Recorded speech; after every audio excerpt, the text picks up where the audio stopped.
ताल Thok Ke brought to you by R Pure का हल्दी मसाला, मिर्च धनिया करे कमाल, सबका राजा आर प्योर मसाला।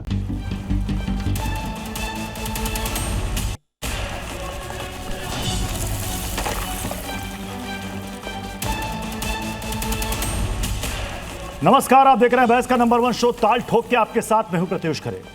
संसद का मानसून सत्र 20 जुलाई से शुरू होने वाला, लेकिन सत्र शुरू होने से पहले सियासत गर्मा गई। कांग्रेस नेता पी चिदंबरम ने दावा किया है कि परिसीमन के लिए सरकार 131वां संविधान संशोधन विधेयक लाने की तैयारी कर रही है और इस संशोधन को पास कराने के लिए सरकार एनसीपी और डीएमके के संपर्क में है। तो वहीं दूसरी तरफ शरद पवार की पार्टी ने शर्तों के साथ परिसीमन बिल के समर्थन की बात कही, ऐसा संकेत मिला है। ऐसे में बहस जरूरी है, क्योंकि बिना 2/3 बहुमत के सरकार परिसीमन बिल को कैसे पास कराएगी। विपक्ष के कुछ दल सरकार का समर्थन करने के लिए पाला बदलेंगे क्या? क्या बढ़ती आबादी के बीच लोकसभा विधानसभा की सीटें नहीं बढ़नी चाहिए? ऐसे में सवाल है कि क्या कांग्रेस को विपक्ष के बिखरने का डर है? क्या परिसीमन समय की सबसे बड़ी मांग है? और सबसे बड़ा सवाल तो ये कि क्या वाकई परिसीमन के बाद दक्षिण के राज्यों की सीटें कम हो जाएंगी? और भी दूसरे सवालों पर ठोकेंगे ताल, जिसमें साथ होंगे खास मेहमान। लेकिन उससे पहले छोटी सी रिपोर्ट देखिए।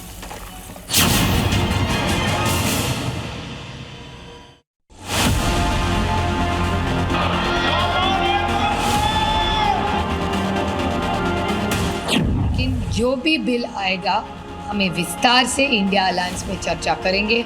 50% के बारे में हम सोचेंगे, ऐसा हमने कहा था अभी जो सत्ता में है उनको, लेकिन वो बिल में नहीं आया, इसलिए वो बिल तो गिर गया।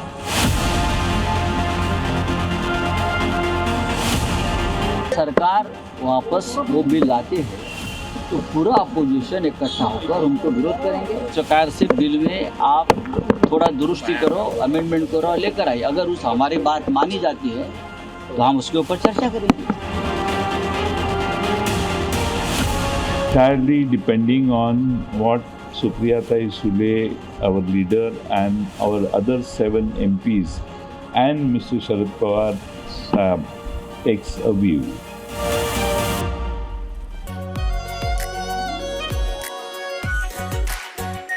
Are Pure shahi paneer masala, delicious, healthy everyday.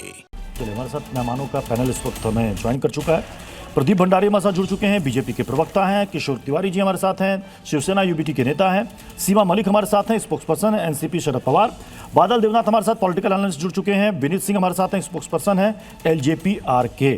Pradeep Bhandari जी, क्या परिसीमन को लेकर विपक्ष के दलों, खासतौर पर एनसीपी डीएमके के साथ बातचीत हो गई है? देखिए प्रत्युष जी, जब बिल आना होगा या कोई भी बिल आएगा, वो तो सेशन ऑफ पार्लियामेंट में आपको भी तभी पता चल जाएगा, हम सबको तभी पता चलेगा। पर बड़ी बात क्या है? बड़ी बात है, ये तस्वीर ध्यान से देखिए। कुछ ही समय पहले ये डीएमके कांग्रेस की सबसे पुरानी अलाय थी। कांग्रेस पार्टी ने राजनीतिक रूप से इसके पीठ में छुरा घोंपा और राहुल गांधी ने डीएमके के साथ अलायंस तोड़कर टीवीके के साथ में अलायंस कर दिया।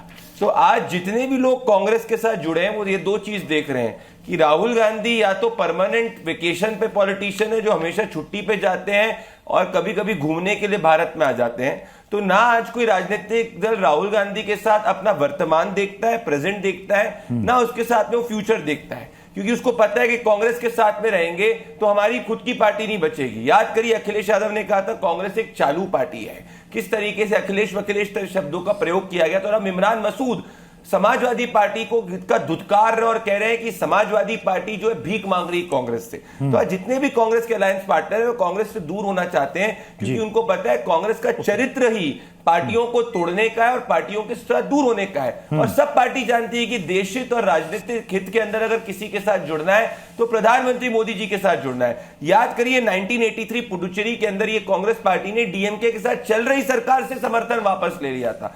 तो ये किसी भी हद तक जा सकते हैं अपने परिवार को बचाने के लिए। अब आगे आगे क्या होता है वो तो आगे ही पता चलेगा। ठीक है, मैं जरा एनसीपी कांग्रेस का भी जितना स्टैंड में कमजोर जानना अभी हो रही है, चाहूंगा। और कमजोर होती जाएगी। सीमा मलिक जी, सीमा और मलिक जी, कांग्रेस कमजोर होती जाएगी। क्या अभी परिसीमन तो पर देखिए कांग्रेस क्या को होगा कांग्रेस के एनसीपी, साथ। शरद पवार गुट और डीएमके पर भरोसा नहीं रहा? क्योंकि जब चिदम्बरम ये कहते हैं कि मुझे उम्मीद है कि एनसीपी और डीएमके अपने पुराने रुख पर अडिग रहेगी, इसका मतलब कि उनके मन में कुछ संदेह है कि आप लोग पाला बदल सकते हैं परिसीमन को लेकर? देखिए, ऐसा कुछ नहीं है। फ्रैंकली, जो आपने शायद ध्यान से सुना नहीं, सुप्रिया जी ने यही बोला कि जो बिल है उसको पहले तो मतलब ये सबके सामने आना चाहिए, what is written in there. तो पिछली बार भी पार्लियामेंट में यही बात हुई थी कि भाई वो आप जो बोल रहे हैं कि 50% we will increase in all the states, तो हमारा जो मेन कंसर्न था कि भाई जो साउथ के लोग हैं, तो अगर पॉपुलेशन के ऊपर हम उसको केवल आधारित रहते हैं तो नेचुरली उनका नुकसान होगा, जो कि हम लोग बिल्कुल नहीं चाहते थे और आज भी नहीं चाहते हैं कि किसी का भी नुकसान उसमें हो। अगर साउथ के लोग विक्टिमाइज होते हैं तो नोबडी वांट्स कि लेकिन ऐसा जिस कुछ हो। 50% की आप बात कर रही हैं, सुप्रिया सुले ने कहा कि 50% की बात पिछली बार लाए गए बिल में थी नहीं। अगर उस पर बात आगे बनती है तो हम विचार करेंगे, सोचेंगे। लेकिन आपके इस स्टैंड से कांग्रेस का स्टैंड बिल्कुल अलग है। सीमा जी, देखिए, पी चिदम्बरम कहते हैं कि इस देश में इस वक्त परिसीमन की आवश्यकता है ही नहीं, है ही नहीं। देखिए, मैं आपको ये बोलना चाहती हूँ कि जब माननीय सुप्रिया ताई ने बिल्कुल यही बोला है कि हाँ, पहले we want to see the bill, क्योंकि पिछली बार ये बात बिल में नहीं लिखी हुई थी तो नोबडी कंसिडर्ड इट। और देखिए, उन्होंने ये भी बोला है कि ये बिल का देखने के बाद जब हमको ड्राफ्ट मिल जाएगा तो उसके बाद we will consult our partners, all India के जो हमारे पार्टनर्स हैं सबको हम कंसल्ट करेंगे। Only then we will decide. Pradeep Bhandari ji, ये जो 50% वाली कंफ्यूजन अभी full faith in Congress, it doesn't mean that we have got some rift with the Congress or something. Discussion की बात है, डिस्कशन इज ऑलवेज रिक्वायर्ड। ये कह रहे हैं 50% वाली बात बिल में लिखित आ जाए तो शायद बात आगे बढ़े। देखिए, पी चिदम्बरम जी का ट्वीट जरा ध्यान से पढ़िए आप प्रत्युष जी। ये कह रहे हैं कि एनसीपी, शरद पवार और डीएमके से मुझे उम्मीद है कि वो हमारा साथ देंगे। मतलब अंदर इनको संशय हो चुका है कि कांग्रेस से ये लोग दूर इसीलिए होना चाहते हैं क्योंकि ये जान चुके हैं कि राहुल गांधी के नेतृत्व में इनको विश्वास नहीं है। बात सिर्फ और सिर्फ मॉनसून सेशन की नहीं है प्रत्युष जी, बात लार्जर बात है। मैडम, आपको भी नहीं पता है कि क्या होगा? आपको नहीं पता? अरे मैडम, आप देखिए तो सही, आपको नहीं पता अभी क्या है। कोई बात नहीं, आपको भी टीवी के सामने सब बोलना है। ये देखिए, मैं आपको एक दो एग्जांपल देता हूं, छोटा सा एग्जांपल दूंगा। ये राहुल गांधी ने डीएमके का हाथ थामा था, उसके बाद में उनके पीठ में छुरा घोपा, और अब राहुल गांधी आदरणीय शरद पवार जी का हाथ थाम रहे। तो शरद पवार जी एक्सपीरियंस से जानते हैं ये आदमी किसी में भरोसा नहीं कर सकते, कांग्रेस पे किसी का भरोसा नहीं कर सकते। यही सच्चाई है। किशोर तिवारी जी, आप लोग हैं, किशोर तिवारी जी, क्या परिसीमन के मसले पर विपक्ष के अलायंस का मन बदल रहा है क्या? किशोर तिवारी जी, प्रत्युष जी 10 सेकंड जी, 10 सेकंड जी। मैं आदरणीय किराए का से कहना चाहता हूं, मैं आदरणीय शरद पवार जी की प्रवक्ता से कहना चाहता हूं कि मैडम, क्या आपने पाला बदलने का प्रयास कर दिया है? क्या एनसीपी शरद पवार को रिप्रेजेंट नहीं कर रही, कांग्रेस को कर रही है? आप तो कांग्रेस से ज्यादा डिफेंड कर रही है। कुछ तो दाल में काला है। आप, मैं आदरणीय शरद पवार जी को कहूंगा, जरा चेक कर लीजिए, स्पोक्स पर्सन कांग्रेस से चालू हो गई है। मतलब किशोर तिवारी जी, सवाल आप तक पहुंच गया होगा। किशोर तिवारी जी, क्या परिसीमन के मसले पर इंडिया अलायंस के जितने भी सहयोगी हैं उनका मन बदल रहा है क्या? वो क्या पता कांग्रेस किशोर तिवारी को तोड़ रही है। किशोर तिवारी जी, ये प्रदीप भंडारी को हमने 2 दिन जेल में रखा था, उसके बाद भी वो सुधर नहीं रहा है। मैं अभी बताता हूं तुमको, मैं बताता हूं कि डिलिमिटेशन और सीटें बढ़ना ये समय की मांग है। ओके। और जहां तक महाराष्ट्र की बात है, तो महाराष्ट्र में इन्होंने एनसीपी को भी अपने में समेट लिया है, ऐसी खबरें यहाँ चल रही है। और हमारे तो पूरे चले गए हैं ना उधर। हाँ, अभी क्या है, संजय राउत अकेले ही है राज्यसभा में, लोकसभा में 2 लोग हैं। तो ये चीजें जो है कि डिलिमिटेशन बिल पास कराने के लिए सरकार ने अपनी पूरी तैयारी कर ली है। और मैं भी चाहूंगा कि मेरी तो सारी उम्र ही एक रिजर्व कॉन्स्टिट्यूंसी में जा रही है, तो डिलिमिटेशन हो जाएगा तो मेरे लिए भी कुछ सीटें खुल सकती है। तो कोई प्रॉब्लम है कि हम विरोध के लिए विरोध ना करें, लेकिन प्रदीप मतलब आप भंडारी जी स्वागत में कर रहे हैं ना, आप इस डिलिमिटेशन का स्वागत कर रहे हैं और आपने कहा कि यह समय की मांग है, होना चाहिए। तो कांग्रेस को ऐसा क्यों लगता है कि यह समय नहीं है डिलिमिटेशन का, उसकी आवश्यकता नहीं है? अरे जिनको लगता है उनके तमिलनाडु में उनका ही जनाधार चला गया। मुझे बोलो जी कि ये स्टेटमेंट, अरे प्रदीप इतना हंसो मत, आगे भी मैं बोल रहा हूँ। हाँ मैं अभी बता रहा हूँ कांग्रेस, अरे थोड़ा इसको जरा चुप करो। ये तो आप बोल कहाँ रहे हो, तो मुस्कुरा रहे हैं जी, अब अपनी बात रखिए तिवारी जी। अरे मैं बता रहा हूँ कांग्रेस ने अबव 80 वाले लोगों को रिटायर करना चाहिए, और ये मसूद वगैरह सभी के लोग जो सुबह सुबह बोलते हैं उनको भी हटाना चाहिए। समय की मांग है कि सीटें बढ़नी चाहिए। और विपक्ष के जो ऑब्जेक्शन है उसको बीजेपी ने कंसिडर करना चाहिए। और उनके को जिनके कुछ भय है कि ये डिलिमिटेशन से हमारी सीटें कम होने वाली है, तो ये भाई मैं जल्दी से मैं राजेश जोशी सर को भी शामिल करना चाहूंगा, वरिष्ठ पत्रकार है राजेश जोशी सर। अभी आपने सुना किशोर तिवारी जी को, बहुत वरिष्ठ नेता है, ये कह रहे हैं समय की मांग है। अब कह रहे कांग्रेस क्या कहती है, ये कांग्रेस वाली जाने क्या है। क्या आपको लग रहा है कि ये राजनीतिक लाभ के लिए लाया जा रहा है डिलिमिटेशन? देखिए, जो कुछ भी होता है राजनीति के अखाड़े में वो राजनीतिक लाभ के लिए ही होता है। कुछ कानूनी प्रक्रियाएं हैं, कुछ संवैधानिक प्रक्रियाएं हैं, उनको मानना जरूरी है। जैसे डिलिमिटेशन होना, जनसंख्या बढ़ी है तो वो होना ही है, लेकिन उसके पीछे का निहितार्थ भी समझिए कि 50% अगर अक्रॉस द बोर्ड सीटें बढ़ती हैं तो विपक्ष की जो रेसिस्टेंस है वो कम हो जाएगा, ये सबको मालूम है। लेकिन उसमें भी एक पेच है, उसमें पेच ये है कि जेरीमेंडरिंग जो होती है, जैसे असम में और जम्मू कश्मीर में जब डिलिमिटेशन हुआ था, जो मुस्लिम डेंसिटी वाले इलाके हैं उनको स्प्लिट करके मुस्लिम इन्फ्लुएंस वाली जो कॉन्स्टिट्यूएंसीज थी उनको मुस्लिम माइनॉरिटी कर दिया, जहां मुस्लिम डिसाइसिव ना नहीं रह पाए। ये खदशा या ये आशंका विपक्ष के कुछ धड़ों में है। एक तो ये बात है। दूसरी बात ये है कि बात हो रही थी शरद पवार से लेकर के ममता बनर्जी कांग्रेस में मर्ज हो जाएं और फिर बीजेपी से टक्कर ली जाए। और अब शरद पवार की पार्टी के लिए अपने फ्लॉक को बचाए रखना मुश्किल हो रहा है। टीएमसी टूट गई है और ये उद्धव ठाकरे की पार्टी जो है उसके चले गए हैं। सवाल ये नहीं है कि किन मीन्स से आपने अपनी संख्या बढ़ाई है। सबसे इंपॉर्टेंट चीज ये है कि आप ये डिलिमिटेशन के पीछे आपकी मंशा क्या है। मंशा अगर ये है आपकी कि एक लोकसभा में आपको चुनौती देने वाला कोई ना हो और जो जिस तरह के लेजिस्लेशन आप लाने चाहें उसको उस तरह से लेके आए और बाय हुक और बाय क्रुक लेके आए, तो ये सब चीजें उसी वक्त होती हैं।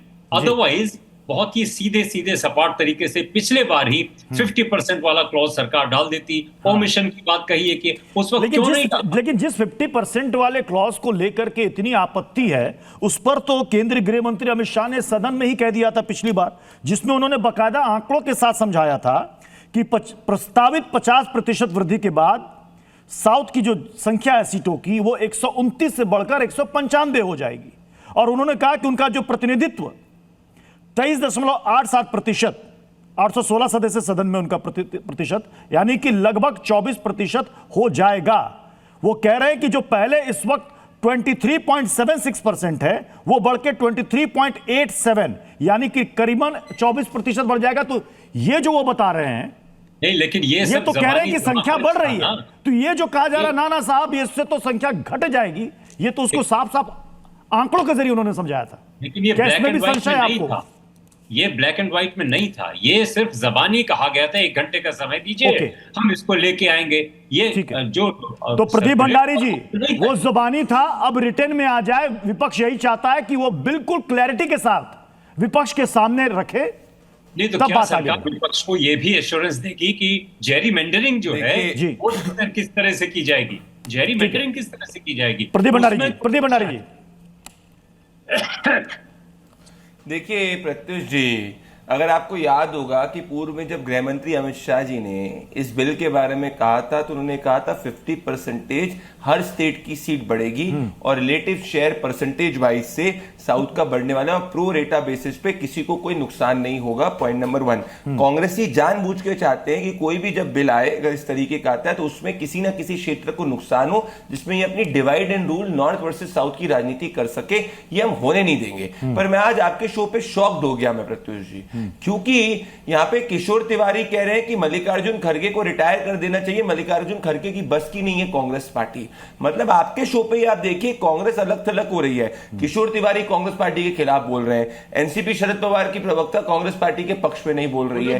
तो आज ये सब मानते हैं कि भले वो डिलिमिटेशन हो या कोई भी बिल हो, वो सबके सब इंटरेस्ट ऑफ द कंट्री के अंदर है और कांग्रेस के साथ कोई नहीं रहना चाहता है, भले वो राजनीतिक रूप से हो, भले वो सेशन ऑफ द पार्लियामेंट के रूप में हो। यही सच्चाई है। और आपको मैं डेटा दूंगा, ये मेरे पास आ गया डेटा।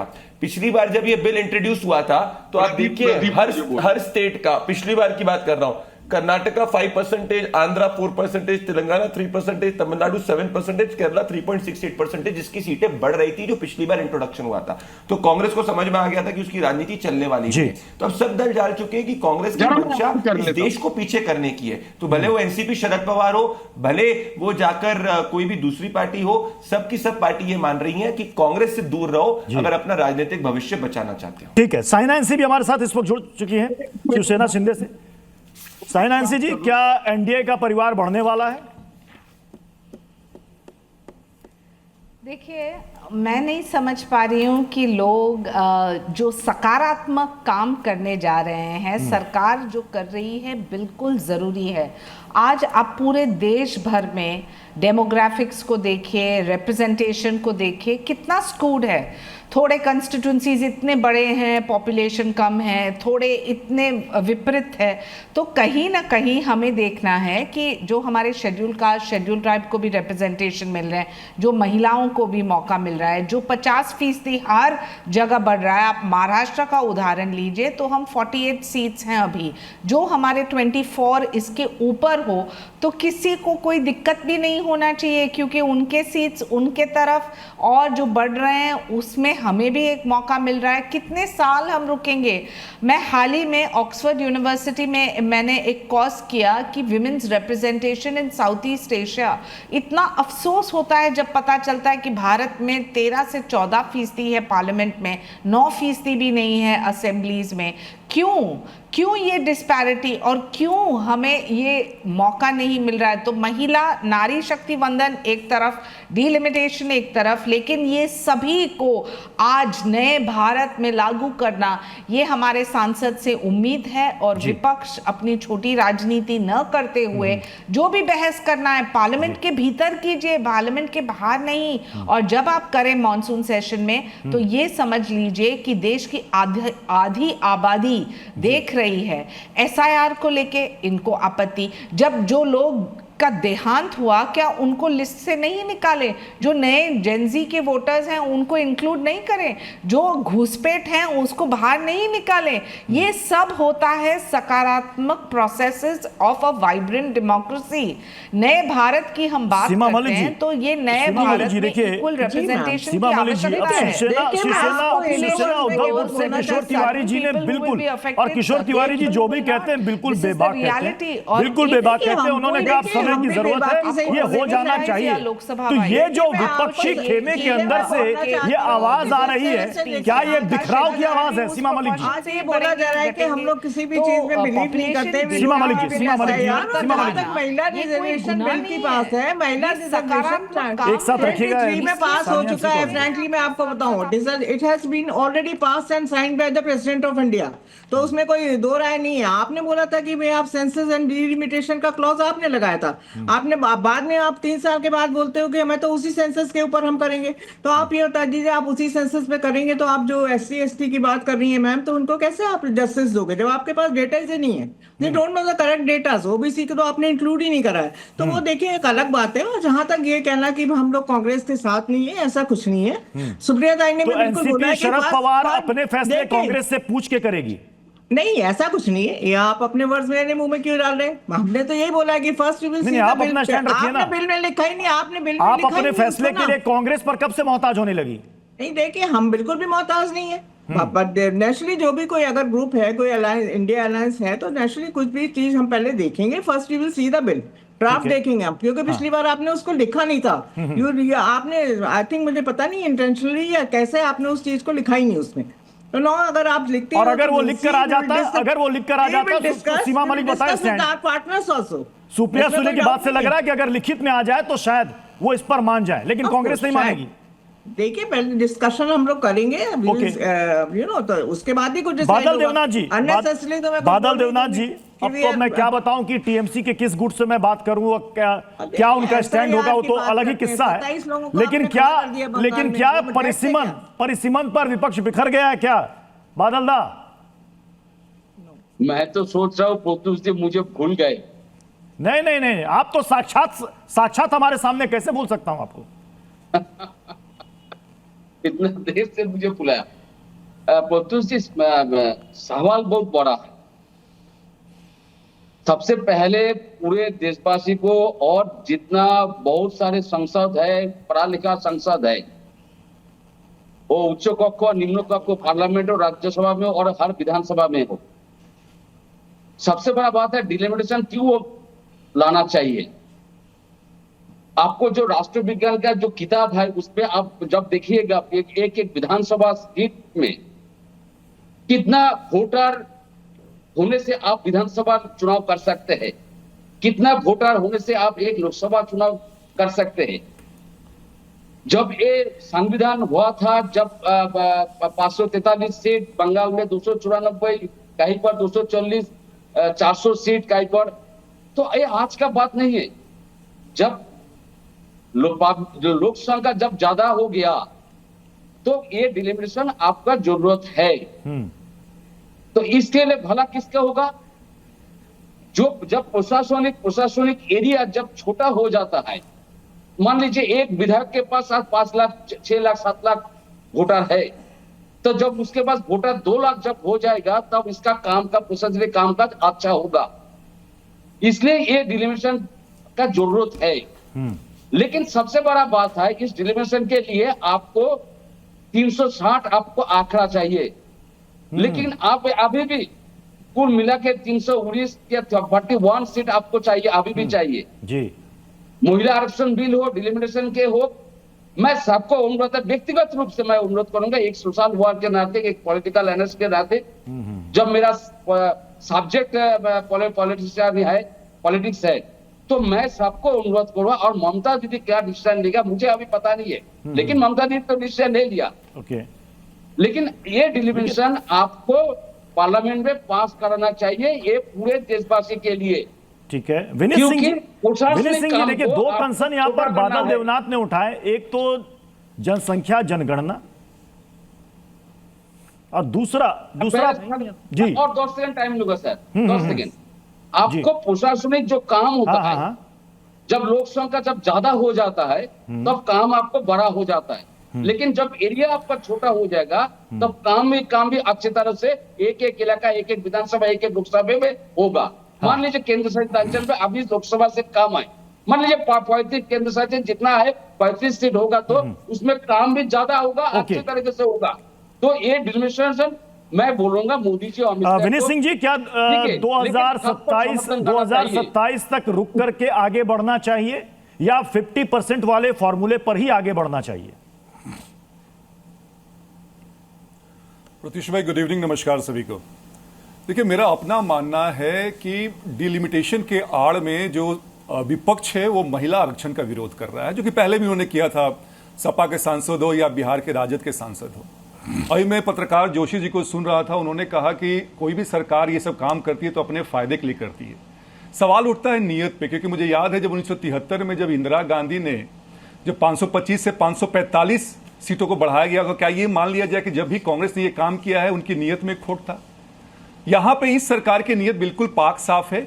और आपने अपने शुरुआती उद्बोधन में ही कहा था कि भैया SC ST का हो, अर्बनाइजेशन की बात हो। आपको मालूम है प्रत्युष भाई, पर सीट, लोकसभा सीट की बात कर रहा हूं, 18 लाख वोटर हैं। आप देखिए कि इसमें कैसे कोई काम कर सकता है।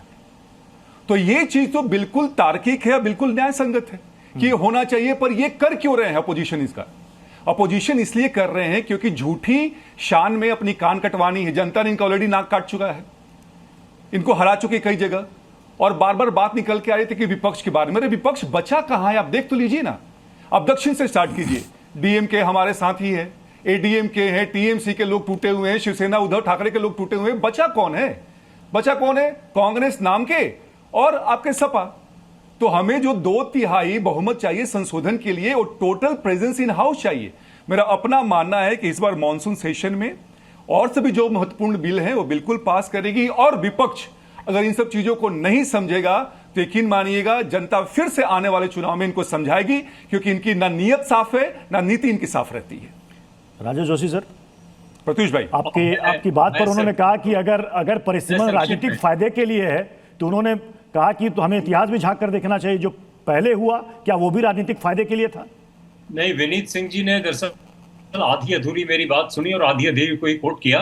अगर वो पूरी मेरी बात सुनते तो मैंने ये कहा था उसमें कि हर काम जो कुछ होता है राजनीति के अखाड़े में वो राजनीतिक फायदा देख के होता है, लेकिन कुछ काम संवैधानिक होते हैं, कुछ नीति से रिलेटेड होते हैं, उनको करना ही पड़ता है, चाहे कोई भी सरकार। सुप्रीम कोर्ट का कोई आदेश आएगा तो उसको सरकार मानेगी। ये विनीत ने शायद पूरी बात सुनी नहीं है। बहरहाल यहाँ पर मसला ये नहीं है कि सरकार ये क्या करना चाह रही है। आप इस बात को कैसे भूल सकते हैं कि 2024 में इस सरकार को, नरेंद्र मोदी को फ्रैक्चर्ड मैंडेट मिला था, 240 सीटें मिली थी उनको, लेकिन 240 सीटों से किस तरह से उन्होंने अब ये 2/3 मेजोरिटी तक जाने की वो कोशिश कर रहे हैं। ये जर्नी जो है भारतीय लोकतंत्र के लिए को कितना मजबूत करने वाली है और कितनी कमजोर करने वाली है, इस पर ध्यान दीजिए। इस पर विपक्ष को भी ध्यान देना होगा जो शायद नहीं दे रहा है, और इस पर खुद सत्ता पक्ष के लोगों को ध्यान देना। ये लोकतंत्र कहां तक जाएगा और किस शेप में रहेगा? क्या वो उसका शेप वही बनेगा जो एक प्रोजेक्ट के तहत बनाया जा रहा है? कि क्या संविधान बदलेगा? क्या संविधान अंबेडकर का रहेगा या वो बदलेगा? ये सब चीजें बहुत महत्वपूर्ण है। जी, प्रदीप भंडारी जी कुछ कहना चाह रहे हैं? जी मैं आ रहा हूं बादल साहब आपके पास। प्रदीप भंडारी इस पर रिएक्ट करना चाह रहे हैं। ये कोई जो बोल रहे थे वो सिर्फ और सिर्फ भ्रम फैलाने का काम कर रहे हैं। इनको नैतिकता राजनीतिज्ञों का काम होता है भ्रम फैलाने का। बैठ जाते मैं जर्नलिस्ट हूं, मैं राजनीतिज्ञों का शांत रहिए। हाँ, तो आप भ्रम फैलाना आपका काम है। एक सेकेंड, आप पत्रकार हैं तो आप सुनिए। कांग्रेस के प्रवक्ता के रूप में मत बात करिए, मैं आपको सुन रहा था। आप कांग्रेस के प्रवक्ता के रूप में मत बात करिए। आपकी बात को मैंने सुना, अब मेरी बात को आप सुनिए। मैं बिल्कुल बोलूंगा, मैं बिल्कुल बोलूंगा, मेरा हक है। आपने नहीं, अरे मैं बिल्कुल, हमने देखा है जंतर मंतर पे क्या चल रहा है। थोड़ा शांत रह जाइए। तो आप भी बोल दीजिए, आप यहाँ पे राजनीतिक रूप से डिफेंड करने तो नहीं आए ना। पत्रकारों को मत जोड़िए, सुनिए मेरी बात। वो कभी किसी का पक्ष नहीं लेगा। देखिए, फैलाएंगे भारतीय जनता पार्टी वाले। देखा है हमने इंडिपेंडेंट पत्रकार कैसे, हमने देखा हमला मत कीजिए। सुनिए, पत्रकारों पर हमला मत कीजिए। आपका इंडिपेंडेंट पत्रकार किस तरीके के होते हैं। हाफिज सईद आप जैसे ही पत्रकार हैं जो कुरान वाली जिसको कहते हैं कि इनोसेंट का बेटा है, और ज्यादा बात करिए। सुनिए, आप बंद करिए, आप जाके ये बैठ के ढोंगीपन बंद करिए। आपकी पूरी आधी की आधी लॉबी जो बैठी हुई, आप बंद करिए। आप यहाँ पे सर्टिफिकेट नहीं बांट रहे हैं, आप यहाँ पे सर्टिफिकेट नहीं बांट रहे हैं। आप चुप रहिए, तो आप बोल दीजिए। यहाँ पे एक एक करके बोले। राजेश जोशी सर के सवाल पर नहीं, राजेश जोशी सर के सवाल पर रिएक्ट कर रहे हैं। प्रदीप भंडारी अपनी बात रखिए, पॉइंट वाइज रखिए, पॉइंट वाइज रखिए। मैं बिल्कुल बोलूंगा। अरे भाई, ये तब से आदमी ये तब से बोल रहे थे, मैंने इनको सुना। इनमें वो क्षमता नहीं है क्या सुनने की? ये कांग्रेस के प्रवक्ता बन रहे हैं क्या? क्या आपको जाके कांग्रेस का टिकट चाहिए तो कर लो, जाके कांग्रेस का टिकट लड़ लो। देखा तुम्हारे जैसे कैसे बैठे पड़े।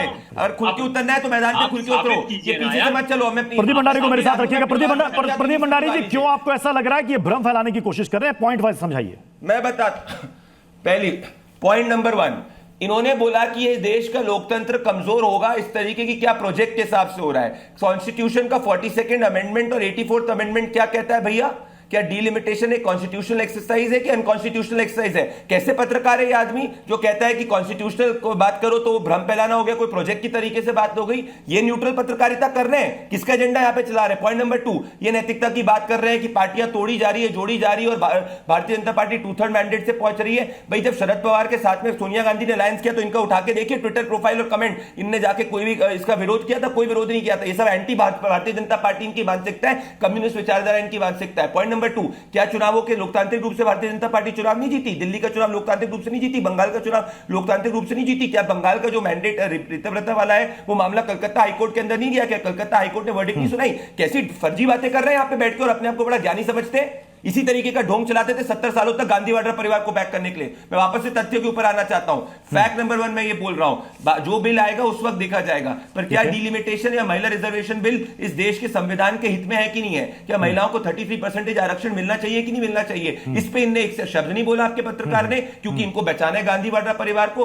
33% हम लेकिन प्रदीप जी महिला आरक्षण अब बिल नहीं रहा, महिला आरक्षण तो कानून बन गया है। विपक्ष कह रहा है कि इसी सीटों की संख्या में उसे लागू कर दीजिए आप। क्योंकि ये कोई लेने की बात नहीं है, ये जस्टिस की बात है और ये ट्रू जस्टिस की बात है। कांग्रेस पार्टी लड़कियों लड़ सकती हूं की बात कर रही है, क्यों नहीं इसका समर्थन कर रही है? इनने कर्नाटका कैबिनेट के अंदर अभी शुरुआत में कांग्रेस पार्टी ने अपनी कैबिनेट का एक्सपेंशन किया, एक महिला को इनने अपनी कैबिनेट में इंक्लूड नहीं किया। तो राजेश जोशी सर कथनी और करनी में कितना बड़ा फर्क होता है? और ये देश अपना पॉइंट रख लीजिए राजेश जोशी सर। 33% रिजर्वेशन मिलना चाहिए। मैं सिर्फ अपनी बात करके गौरव करके राजेश जोशी चल रहा है। तो ये भारतीय जनता पार्टी ने व्यक्तिगत इल्जाम लगा रहे हैं।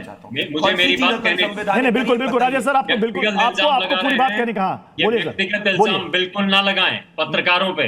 ये इनकी काम है, भारतीय जनता पार्टी, कांग्रेस, कम्युनिस्ट या इन लोगों का काम है कि वो भ्रम फैलाएं। पत्रकार का काम भ्रम फैलाना नहीं है। जो वस्तुस्थिति है इनको सूट नहीं करता है तो ये उसको कह देते हैं कांग्रेस के परिवार को बचा रहे हैं। इनको सूट नहीं करता है ये भारतीय जनता पार्टी को, और इनसे पहले मैंने देखा है कांग्रेस भी, ये तमाम लोग, तमाम political parties independent minded journalist को टॉलरेट नहीं कर सकते हैं। पर प्रदीप भंडारी को बहुत टाइम मिल गया यहाँ पे।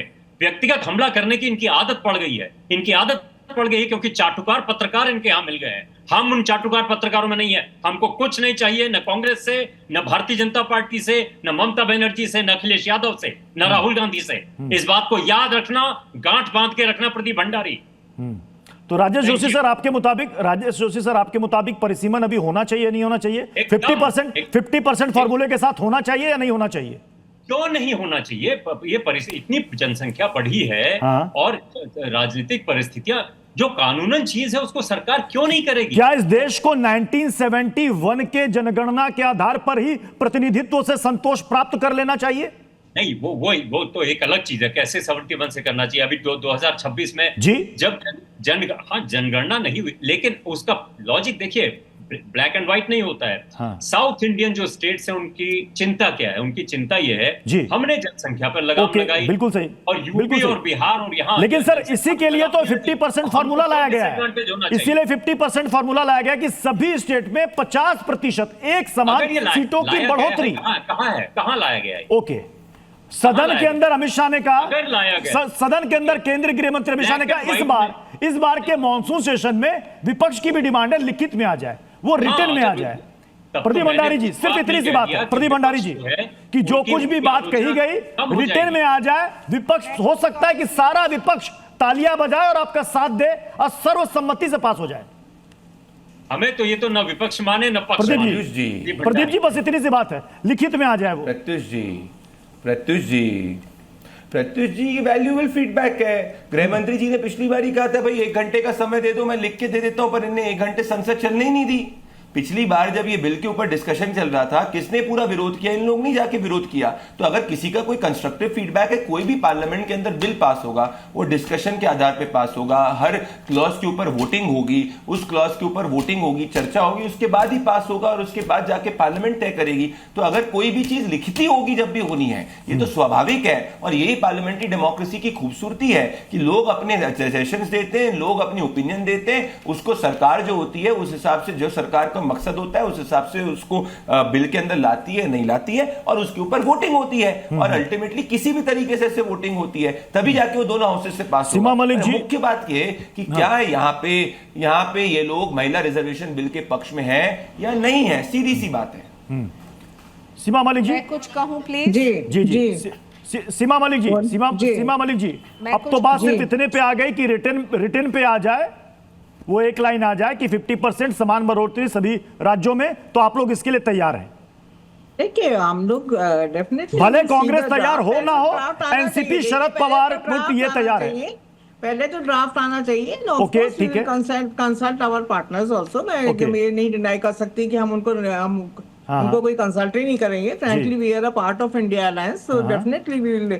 साइना एनसी भी कुछ कहना चाह रही थी। साइना एनसी जी, ड्राफ्ट आना बहुत जरूरी। ड्राफ्ट नहीं गया, पता नहीं, मुझे पता नहीं कि वो इंटेंशनली नहीं लिखा गया या जो भी है। First we will see the draft which is very important. मुझे लगता है कि विपक्ष को बहाना करना बंद करना चाहिए। सर्वप्रथम जो वो चर्चा करना चाहते हैं तो पार्लियामेंट के भीतर, वो बाहर जाके पार्लियामेंट के भीतर ही करते हैं, पार्लियामेंट के भीतर ही करते हैं, कोई बहाने नहीं बना रहा। देखिए मैडम, तो 27 लाख ऐसा ही आपकी बात कर रही थी, 27 लाख वोटर्स आपने बाहर खड़े कर दिए। पार्टी जीत के आती है तो सब कुछ मान्य, जहां राहुल गांधी जीत के आते हैं तो सब कुछ मान्य, जहां कोई और जीते अपने बलबूते, तमिलनाडु में विजय जीत के आते हैं तो वहां भी सब मान्य, और जहां बीजेपी या एनडीए का कोई भी अलायंस जीत के आते हैं तो वहां ईवीएम टैंपरिंग। दूसरी बात, एसआईआर को लेके कितने गलत फहमियां उन्होंने जताया, जो गलत फहमियां इलेक्शन कमीशन ने हर एक पार्टी को बुला के दिखाया कि कैसे ईवीएम चलते हैं,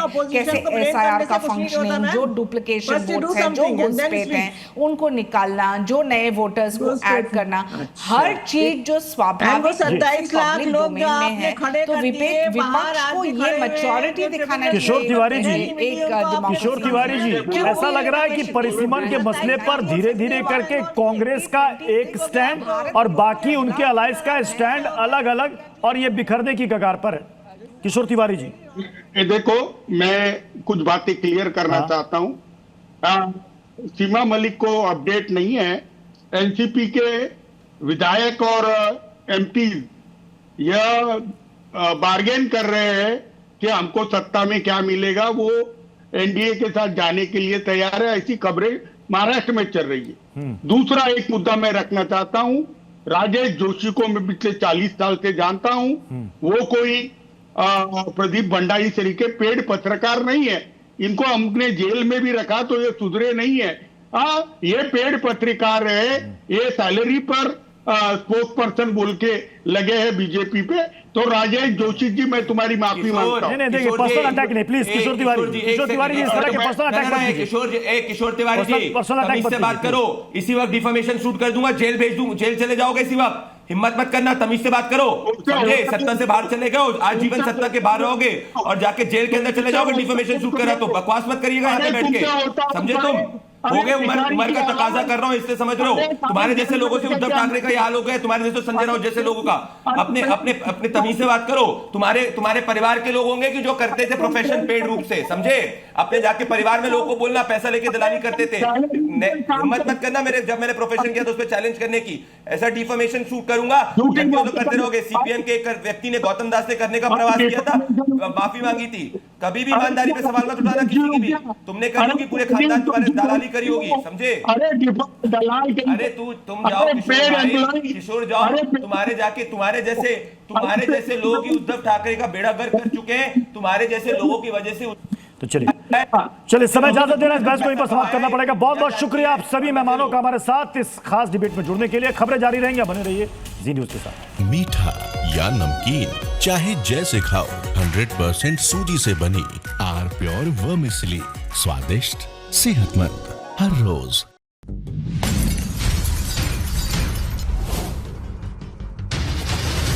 ताल Thok Ke brought to you by R Pure का हल्दी मसाला, मिर्च धनिया करे कमाल, सबका राजा आर प्योर मसाला।